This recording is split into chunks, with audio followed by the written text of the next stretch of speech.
그 노예와 당나귀의 차이점을 아십니까? 노예와 당나귀의 차이점. 아리스토텔레스라고 하는 철학자가 한 말인데, 노예와 당나귀의 공통점이 있습니다. 그것은 뭐냐? 둘 다 사람이 아니다. 노예는 사람이 아닌 거예요. 차이점이 있습니다. 당나귀는 말을 못하고 노예는 말을 한다. 제가 초등학교 때 TV에서 본 미국 드라마가 하나 있습니다. TV에서 방영한 건데 뿔이라고 하는 드라마입니다. 아마 보신 분들 있을 거예요. 내용이 뭐냐면 아프리카에 살던 추장의 아들 쿤타 킨테라고 하는 청년이 백인들에 의해서 사로잡혀서 노예로 미국에 끌려와서 그 쿤타 킨테와 그의 후손들의 200년간의 이르는 험악한 역사를 그린 영화입니다. 쿤타 킨테는요, 아프리카 추장의 아들이에요. 용사입니다. 용맹합니다. 그런데 백인들에게 잡혀서 미국 노예로 오게 됐습니다. 쇠사슬에 묶여서 노예 생활을 하게 되었어요. 처음에는요, 반항했습니다. 도망도 쳐봤습니다. 그러나 그럴 때일수록 오는 것은 매질이었어요.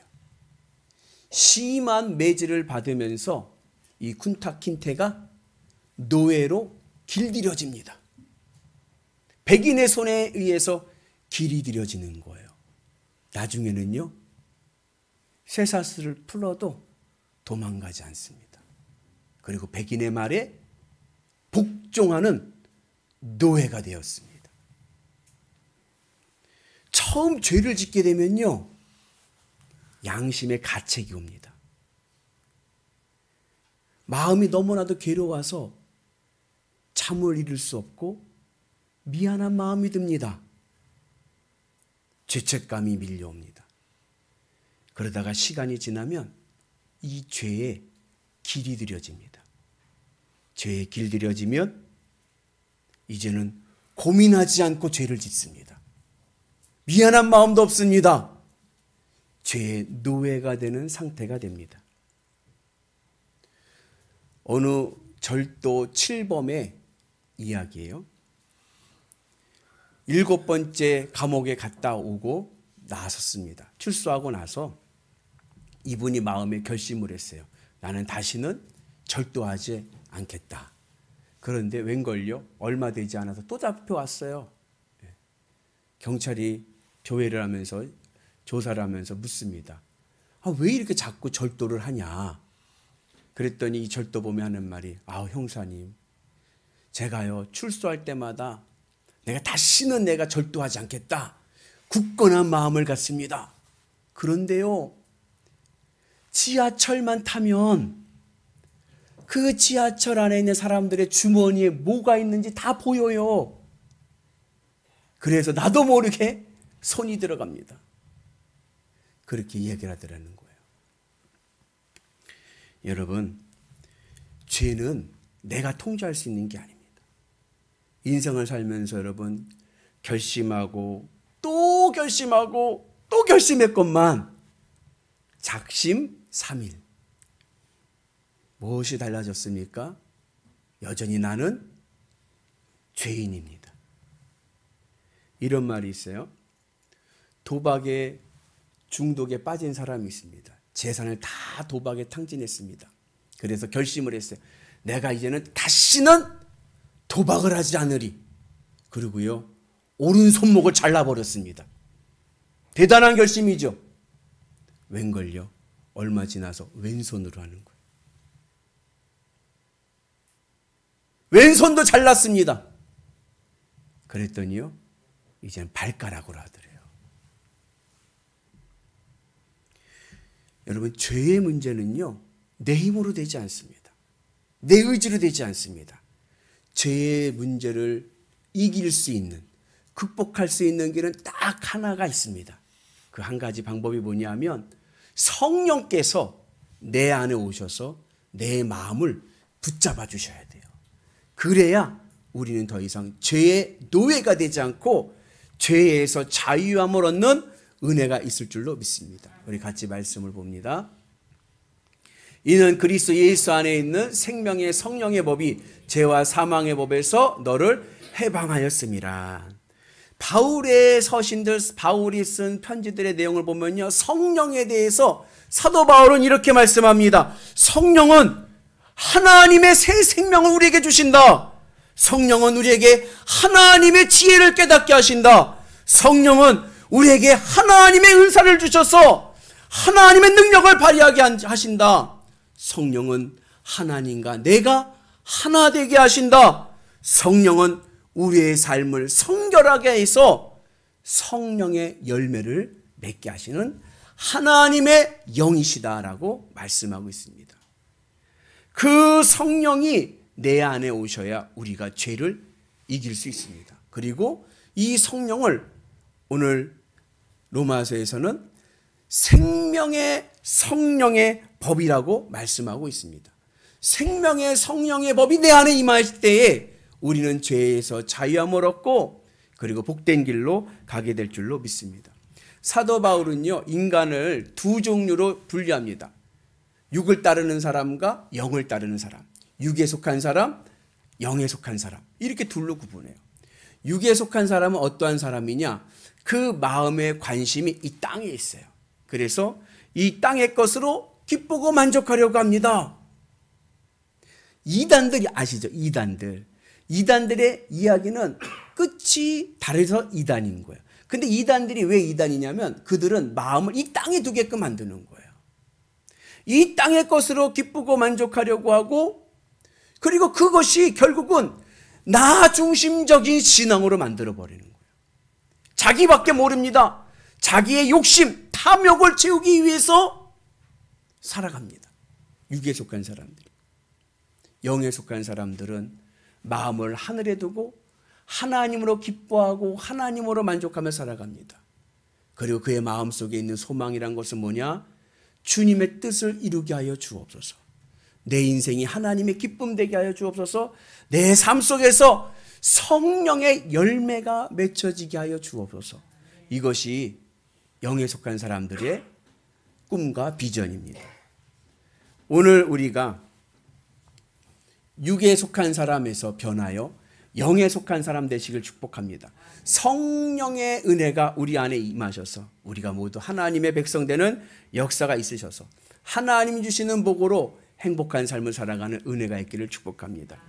그 19세기 미국의 작가 에드가 앨런 포우라고 하는 분이 쓴 고자질하는 심장이라고 하는 소설이 있습니다. 고자질하는 심장.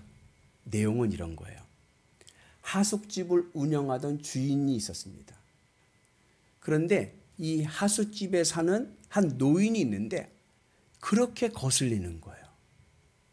자꾸 주인을 못 살게 굽니다. 괴롭힙니다. 참다 못해서 이 주인이요, 이 노인을 죽였어요.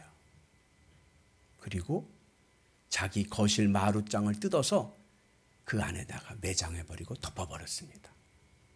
완전 범죄입니다. 이웃집에서 이 노인의 비명소리를 듣고 경찰에 신고했습니다. 그런데 경찰이 이 하숙집 주인을 조사를 했는데 아무런 혐의점을 찾지 못해서 무죄로 풀어줬습니다. 문제는 이때부터 시작됐습니다. 그날 저녁부터 심장 박동 소리가 들립니다. 쿵쾅쿵쾅, 쿵쾅쿵쾅, 쿵쾅쿵쾅. 이 하숙집 주인의 귀에 심장 박동 소리가 계속 들리는 거예요. 어디서 들리나 봤더니 마루 바닥에서부터 들립니다. 귀를 막아도 들리고 문을 닫아도 들리고 어느 곳에 가든지 심장 박동 소리가 이 주인 귓가에 맴돕니다. 나중에는 신경쇠약이 왔어요. 너무나도 이 심장 박동 소리가 계속 들리니까 결국에는 본인이 스스로 경찰서에 가서 자수를 합니다. 그러면서 이 주인이 하는 말이 노인의 심장 박동 소리가 아직도 들립니다.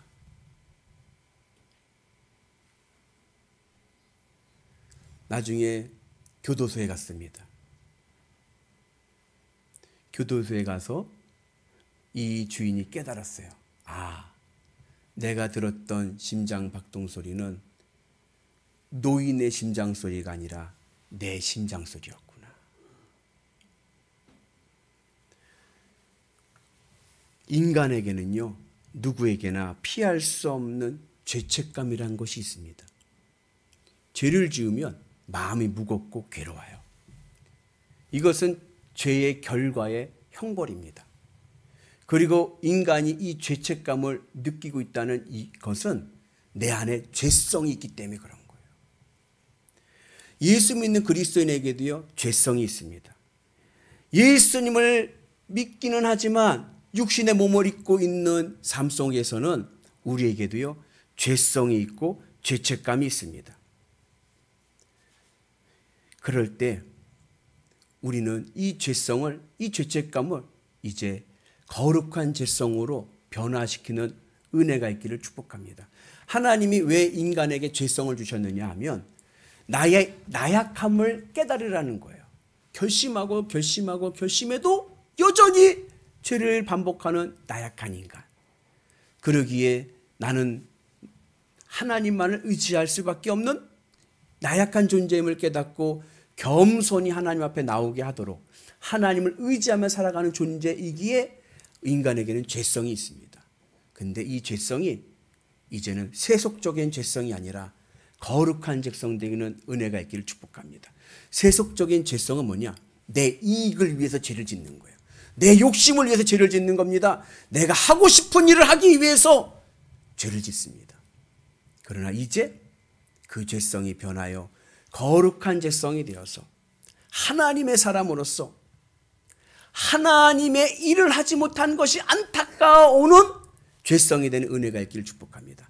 하나님의 영광을 드러내지 못하고 하나님의 일을 하지 못하고 하나님의 사람으로 살아가지 못하는 그 모습이 안타까워서 오는 죄책감, 그것이 오늘 우리 가운데 있는 역사가 있기를 주의 이름으로 축복합니다.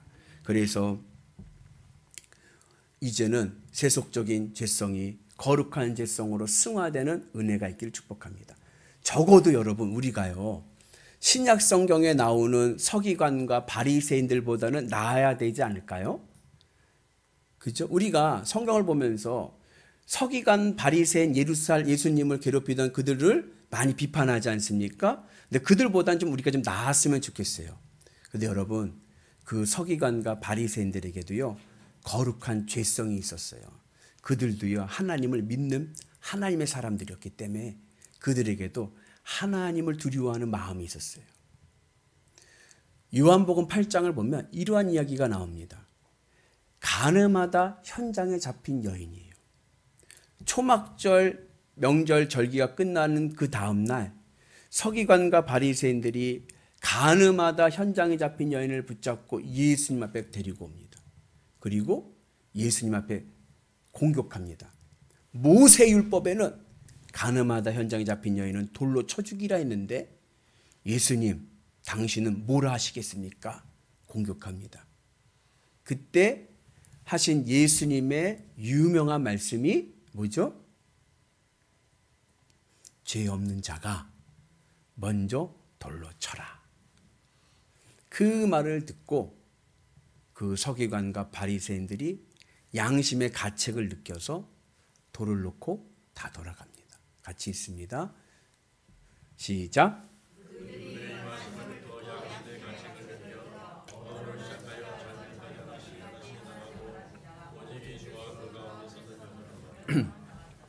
예수님께서 말씀하실 때 서기관과 바리새인들이요, 양심의 가책을 느껴서 돌을 놓고 돌아갑니다. 그들이 그렇게 할 수 있었던 것은요, 거룩한 죄성이 있었기 때문에 그래요. 그들은 하나님을 두려워하는 마음이 있었습니다. 예를 하나 들까요? 인터넷에 기사가 떴어요. 어떠한 사람을 공격하는, 비판하는 글이에요. 그 글을 보고 댓글을 다는 거예요. 악플러들이 댓글 다니는데 다 그냥 안 좋은 댓글 막 쓰는 거예요. 막 그게 막 그냥 그 사람에 대한 신상만 쓰는 게 아니라 그 부모들까지 막 다 욕해서 막 쓰잖아요. 뭐 삼족을 멸할 것이다 이런 나쁜 놈들 막 써요. 그 제가 그걸 보니까 너무 심해가지고 그 밑에다 제가 댓글을 달았습니다. 죄 없는 자가 먼저 돌로 쳐라.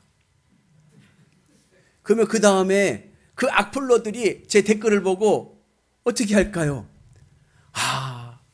당신 말이 맞습니다. 잘못했습니다. 용서해 주세요. 이제 좋은 말만 쓰겠습니다. 그렇게 할까요? 아니면 이건 또 뭐냐? 너부터 죽어라. 막 그냥 병을 이상한 놈이 와갖고 막 그렇게 할까요? 예? 아마 후자일 거예요. 그죠? 가만 안 두죠. 밟아버리죠. 죽여버리죠. 근데요, 서기관과 바리새인들이 예수님께서 죄 없는 자가 먼저 돌로 치라 할 때 넌 또 뭐냐 하면서 예수님한테 돌을 던진 게 아니라 그들의 양심의 가책을 느끼고 돌을 놓고 돌아갔습니다. 왜요? 그들은 그래도 하나님을 믿는 하나님의 사람이라고 하는 거룩한 죄성이 그래도 있었기 때문에 그런 거예요. 초막절 마지막 날이, 초막절에 일주일 동안 하는 절기거든요. 그 마지막 날이 무슨 날이냐면 사죄의 선포의 날이에요. 제사장이 죄를 사죄하는, 용서하는 선포를 합니다. 그러면 이스라엘 백성들은 이제부터는 하나님만 바라보겠습니다. 결단을 합니다. 그러기 그 다음날 그들은 예수님의 말씀에 돌을 놓고 돌아갑니다. 오늘 우리가 그들보다 나은 은혜가 있기를 축복합니다. 그래도 우리가 예수 믿는 우리가 바리새인들보다는 나아야 되지 않을까. 하나님을 두려워하는 마음, 하나님 앞에 쓰임받는 것이 안타까워서 더 주님 앞에 기도하는 그 마음, 그 은혜가 있기를 주님의 이름으로 축복합니다. 그래서 우리에게 마음에 있는 이제 죄책감이라는 것은 세상에 지은 죄는요 이미 주님의 십자가가 덮으셨어요.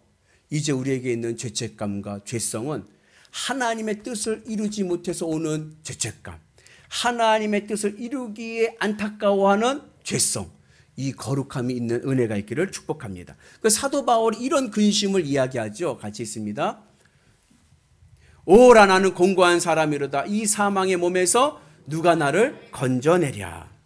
사도 바울이 이렇게 고민하는 것은요, 사도 바울이 죄를 많이 져서가 아니에요. 세상적인 죄를 많이 져서 이런 고민을 하는 것이 아닙니다. 사도 바울이 고민하는 것은 내가 주님의 뜻을 이루기 위해서 고민하는 것입니다. 성도로서 해야 될 일을 하지 못해서 고민하는 것입니다. 목사로서 좀 더 기도하고 좀 더 사랑하고 좀 더 하나님 앞에 헌신하지 못한 것이 안타까워서 주님 앞에 무릎 꿇고 회개하고 기도하는 것입니다. 오늘 이 거룩한 죄성이 오늘 우리 가운데 있기를 주님의 이름으로 축복합니다. 사순절을 지내면서 오늘 우리에게는 죄를 지어서, 세상 죄를 지어서 괴로워하는 마음을 주님의 십자가 앞에 내려놓고 이제는 내가 하나님 앞에 온전히 서지 못하고 하나님 앞에 쓰임받지 못한 것에 대해서 안타까워하며 주님 저를 써주옵소서 믿음으로 가는 은혜가 있기를 주의 이름으로 축복합니다. 분당 우리 교회에 있는 어느 집사님의 고백입니다. 간증이에요. 이 집사님은 모태신앙입니다.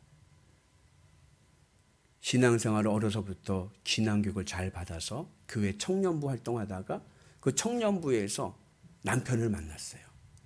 아름다운 가정을 이뤘습니다. 두 아들을 낳았어요. 단란하게 잘 살았습니다. 그런데 둘째 아들이 18개월 되는 되던 때에 왼쪽 눈에 망막 모세포종이라고 하는 암이 생겼습니다. 이때 이 집사님이 선택한 것은 기도원입니다. 생후 18개월 된 아이 왼쪽 눈에 암이 생겼는데 하나님의 기적을 일으켜 주옵소서, 하나님 한 번에 고쳐 주옵소서, 그 마음을 가지고 그 18개월 핏덩어리를 안고 치유의 은사가 있다라고 하는 기도원은 다 돌아다녔습니다. 능력 있는 목사님, 신의 은사가 있다는 분들 앞에 가서 안수받고 기도받고 예배 참석하고 그렇게 3개월 동안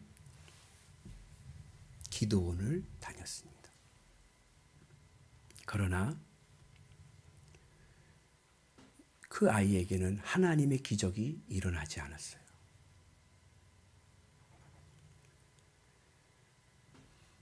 (3개월) 뒤에 이 집사님이 아이를 안고 병원에 갔습니다. 그런데 치료의 시기를 놓쳤어요. 그 왼쪽 안구를 적출했습니다. 항암 치료를 받습니다. 그러면서 이 집사님 마음에 서운한 마음이 드는 거예요. 하나님에 대해서 너무나도 서운합니다. 하나님 왜 우리 아들이 이제 18개월 된 이 아들이 왜 이런 큰 병을 앓고 한쪽 눈을 잃어야 됩니까? 원망하기 시작했습니다. 그때 담임 목사님께서 그 집사님에게 신방에서 이렇게 말씀합니다. 집사님, 왜라고 하는 담벼락에서 나와야 됩니다. 왜가 아니라 어떻게입니다. 하나님, 내가 어떻게 해야 될까요? 하나님을 더욱 신뢰하고 하나님께 매달리고 하나님을 의지해야 됩니다. 그 목사님의 겉면의 말씀을 들으면서 이 집사님에게 깨달음이 왔어요. 그 뭐냐? 아, 내가 그동안 신앙생활을 내 마음대로 했구나. 내 마음의 중심대로, 내 하고 싶은 대로 신앙생활을 했구나. 그것을 깨닫게 됩니다. 그러면서 회개하면서 이제는 내가 하나님의 은혜 안에서 살아야겠다라고 하는 그런 마음을 갖게 됩니다. 그렇게 항암 치료 6번, 골수 이식 2번을 받았습니다. 그런데 이번에는 오른쪽 눈에 백내장이 왔습니다. 그리고 시력을 잃어버렸어요. 이 집사님은 또 한 번 실망하게 됩니다.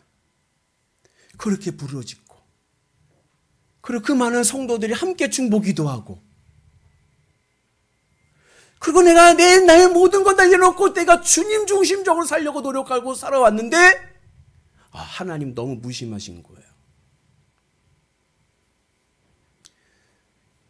하나님한테 다시 한번 실망하게 되고 하나님 너무 무심하다는 마음이 들고 그런 마음으로 기도를 하는데 하나님께서 그에게 주님의 십자가의 빛을 깨닫게 하셨습니다. 주님의 십자가의 은혜가 그의 마음에 오면서 음성이 들립니다. 예수님의 십자가가 누구의 십자가냐?